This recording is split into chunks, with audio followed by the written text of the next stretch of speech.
Salve pessoal, tudo bem com vocês? Espero que sim. Nesse vídeo eu queria comentar um pouco sobre uma pesquisa recente da CNT, da Confederação Nacional do Transportes, feita pelo Instituto MDA. E essa pesquisa é uma das mais consolidadas no mercado e traz dados importantes sobre a avaliação do governo Lula e também sobre cenários de 2026. Eu acho que vale a pena a gente analisar esses números, até porque também na semana passada eu comentei sobre a pesquisa da Paraná Pesquisas, e agora essa nova pesquisa ela reforça algumas tendências que a gente já vinha observando. Aqui, dois pontos me chamam a atenção que eu queria conversar com vocês. Primeiro, a consolidação da reprovação do governo Lula, que continua disparando e se tornando um problema cada vez maior. A pesquisa mostra que o governo está enfrentando um cenário muito complicado, onde essa dificuldade ali da aprovação se intensifica, e essa tendência de desgaste ela não é nova, mas os números indicam que o governo está encontrando cada vez mais resistência na sua própria base eleitoral, o que pode comprometer ainda mais a capacidade de articulação política, a viabilidade eleitoral ali para 2026 e tudo mais. O segundo ponto que merece destaque é a posição curiosa do Ciro Gomes na pesquisa. Ele aparece em um cenário que parece até paradoxal. O que explica esse fenômeno? Como que ele mantém relevante ali essa posição no debate político, no cenário político, mesmo depois de um desempenho fraco nas duas últimas eleições? Esses são os dois temas principais que eu quero explorar nesse vídeo, analisando os dados e refletindo um pouco mais sobre eles com vocês.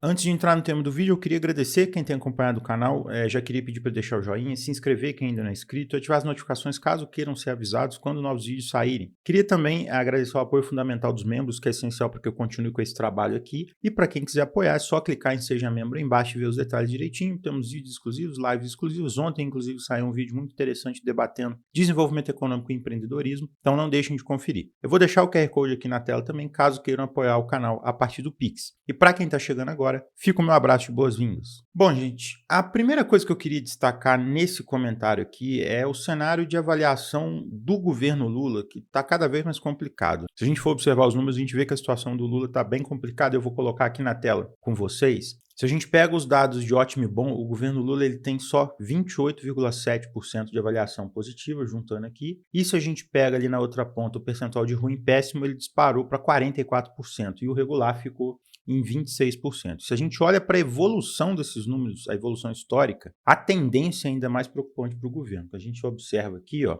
a reprovação ela estava em 31%, ela saltou para 44%, um aumento de 13 pontos. Ao mesmo tempo, a avaliação positiva caiu de 35% para 29%, uma perda ali de 6 pontos percentuais. Essa tendência ela não é isolada, outras pesquisas de vários institutos já mostraram esse movimento ali de queda da aprovação, de aumento vertiginoso da rejeição. O que os dados agora da CNT-MDA fazem é consolidar esse quadro, mostrando que o governo Lula ele enfrenta uma crise de popularidade cada vez mais evidente e que deve impactar ali diretamente o cenário político. Aqui na tela também eu vou mostrar para vocês o cenário estratificado em alguns dados ali que eu acho que mostra também que a rejeição ela está crescendo em todos os segmentos. Se a gente olha para os dados de gênero, tanto entre homens quanto em mulheres, a reprovação do governo disparou. Só que aí um ponto bem crítico para o governo é a questão da renda familiar que eu vou mostrar aqui para vocês. Entre aqueles que ganham até 2 salários mínimos, que são justamente ali a base tradicional do lulismo, a avaliação negativa ela cresceu 10 pontos, enquanto a positiva ela caiu 6. E você vê claramente ali uma tendência de inversão ali, que é o famoso jacaré abrindo a boca. E isso é gravíssimo. O governo está vendo ali a base escorrer pelos dedos. E não é só uma rejeição generalizada, ali é a rejeição dentro do próprio eleitorado que o governo historicamente tem, que o lulismo historicamente tem. Se a gente olha ali para as faixas de renda de 2 a 5 e de acima de 5 salários mínimos, a rejeição também aumentou bastante, mas esse segmento já tinha uma avaliação mais crítica, de mais rejeição ali em relação ao governo. O grande problema para o Lula é que pela primeira vez a gente está vendo a tendência ali de uma reprovação maior do que a aprovação, talvez ele até na próxima pesquisa, dentro da faixa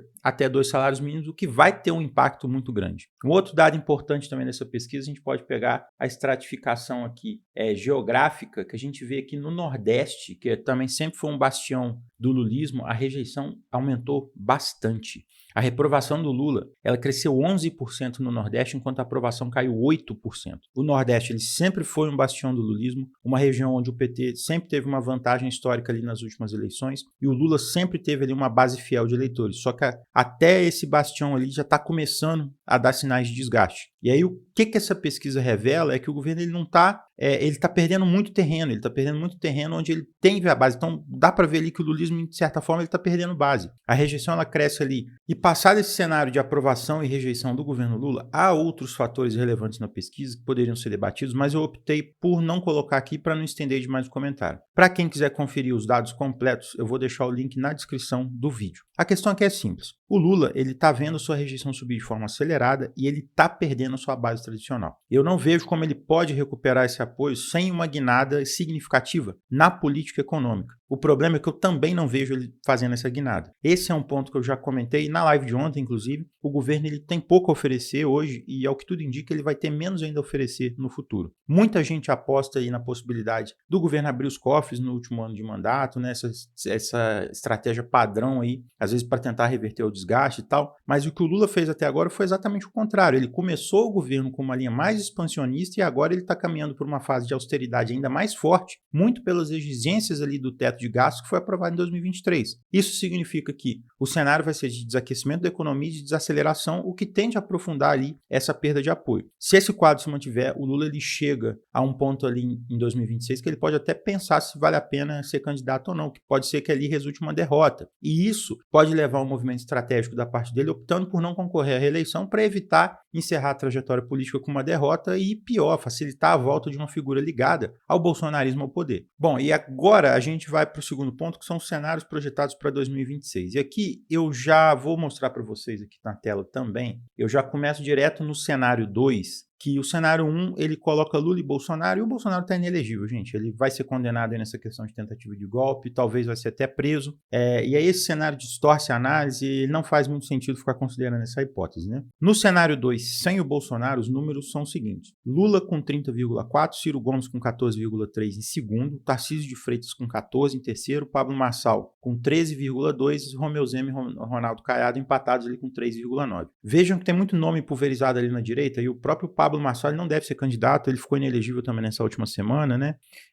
Por conta daquela questão do laudo falso contra o Boulos. E então, assim, isso também tem que ser observado. No cenário 3, que eu vou mostrar aqui para vocês, também tem um quadro ali bem interessante, né? O Lula ele está com 31,1%, ele é seguido aqui pelo Ciro Gomes, está em segundo com 13,2% e está ali tecnicamente empatado com o Eduardo Bolsonaro com 13,1%, que substitui o pai como candidato, Pablo Marçal com 11,9% e o Romeu Zema e Caiado empatados ali com 5,4%. No cenário 4, e aqui é uma coisa muito interessante, que simula uma disputa sem o Lula, os números eles trazem aqui uma surpresa bem significativa, que é o seguinte: o Ciro Gomes lidera a pesquisa com 19,7%, seguido pelo Fernando Haddad com 16,2%. Em terceiro, o Tarcísio com 14,4% e o Pablo Marçal com 14%. O Caiado está com 5,4% e o Zema com 4,5%. Esse resultado ele levanta um ponto muito interessante, que é o seguinte: sem o Lula na disputa, há uma fragmentação maior do eleitorado, um espaço considerável para uma candidatura de centro-esquerda não petista. Além disso, né, se você vê ali, o fato do Ciro Gomes aparecer na liderança sugere que mesmo depois do desempenho fraco de 2022, do desempenho que o grupo dele teve também em 2024, ele ainda tem números muito bons, o que chama muita atenção, né? E aqui eu vou trocar a tela aqui, porque eu queria conversar com vocês, né, desse fenômeno que eu chamo do paradoxo Ciro Gomes, que ele mostra uma contradição muito curiosa na dinâmica eleitoral aqui no Brasil. Mesmo depois de uma campanha muito difícil em 2022, na qual ele ficou ali com 3% dos votos, ele ampliou a rejeição dele na base petista de forma muito intensa, por conta de críticas mais duras ao Lula, por conta também de muitos ataques também da rede lulista. O Ciro ainda se mantém como o principal herdeiro do voto lulista quando o Lula perde força ou sai do cenário, que também indica a fraqueza do Fernando Haddad como substituto do Lula. No cenário com o Lula, o Ciro ele cresce exatamente na mesma proporção que o Lula perde apoio, inclusive, né, o Ciro ele cresce 5 pontos, o Lula cai 5 pontos. Já quando o Lula ele não está no jogo, o Ciro dobra a intenção de voto e assume a liderança, o que sugere que, apesar do desgaste, ele ainda é visto por parte do eleitorado lulista arrependido ali como uma opção viável. Isso reforça uma questão que muita gente ignora no debate eleitoral, que é o seguinte: existe um eleitor que ele é de esquerda, mas ele não é necessariamente petista, que ele está buscando alternativa ao lulismo ali, ainda mais com o governo se dissolvendo dessa forma. Esse eleitor ele pode ter críticas à condução política e econômica do governo, mas também não se identifica com a direita bolsonarista. E esse é um ponto crucial que precisa ser observado, a relação do Ciro com a esquerda. Porque se a gente parar para analisar o que é o Ciro politicamente, ele é um cara que ele tem um projeto ali, uma candidatura de centro-esquerda alternativa ao lulismo. E esse é o caminho dele. As pesquisas mostram que há um espaço real para esse tipo de candidatura e esse espaço está cada vez maior. Portanto, ali, qualquer estratégia para 2026 precisa levar isso em consideração. Com esses números, o Ciro ele se coloca como um candidato competitivo, mas para consolidar essa posição, ele vai precisar ajustar ali o discurso, garantindo que esse eleitorado ali que migra do Lula para ele continue com ele. Isso significa reforçar o projeto, trazer assim de forma muito mais intensa esse debate público sobre o Projeto Nacional de Desenvolvimento e talvez até evitar alguns desgastes, polêmicas desnecessárias que podem abalar essa relação. Além disso, essa movimentação ela vai exigir ali uma estrutura mais sólida para lidar ali com os ataques da rede lulista que vão vir com força. A disputa eleitoral ela não vai ser só contra o bolsonarismo, contra as candidaturas tradicionais ali do centro, né? Mas também contra o próprio petismo que, ao ver esse deslocamento de votos, ele vai tentar conter qualquer avanço do Ciro dentro desse campo, e então eles vão estar de olho nisso. Ainda mais se o Lula não for candidato e a sangria for mais forte. Pode ter certeza que eles vão dobrar muito a aposta, vão insistir muito nesse discurso de medo da volta do bolsonarismo e toda essa conversa que a gente já conhece, e não me espantaria, inclusive, negociações aí envolvendo alguma anistia, o que eu acho ainda muito distante. O desafio, então, é manter essa base em crescimento sem perder a identidade do projeto que vem sendo defendido há anos. Se isso for bem trabalhado, a candidatura do Ciro ela pode se fortalecer muito até 2026. Só que aqui entra um elemento paradoxal, né? Um outro elemento paradoxal, e esse é até maior. O Ciro ele aparece muito bem nas pesquisas, com um potencial eleitoral ali considerável, tem cenário que ele está liderando, mas ele não tem um partido para concorrer à presidência. A realidade hoje é essa. Se a gente for olhar para o cenário atual, o PDT dificilmente lançaria o Ciro como candidato, porque ele não tem maioria dentro do partido para bancar essa candidatura. Além disso, ele perdeu a influência que ele tinha no Ceará, o que impede ele também de usar essa base regional para pressionar por uma candidatura a nível nacional.